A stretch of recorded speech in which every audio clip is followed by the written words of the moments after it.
Let's proceed to the lesson 17. This is a common expressions about expressing quantity. So here in this lesson, we've learned some of the common expressions in Cebuano dialect in expressing quantity. So here are some of the words in expressing quantity in Cebuano. If we say tanan, in English, that is all. So tanan, all. Bugkos.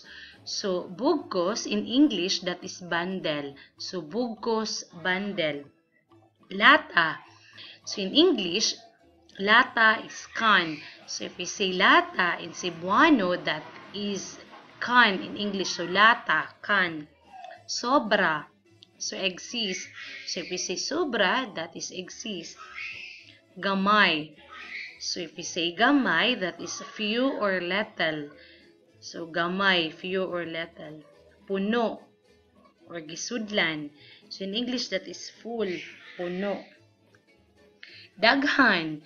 So, in Cebuano, daghan, in English, that is many. So, daghan, many. Kamada. So, kamada, in English, that is pile.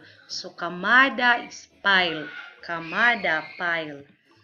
Don't you know that Cotabato City, it is the mother of all Cotabato Empire, rich of culture, rich of faith, and rich of peace? The only city in the Philippines where Christians and Muslims do not discriminate each other, and also the only place on earth where Christians and Muslims line together peacefully and converse to another.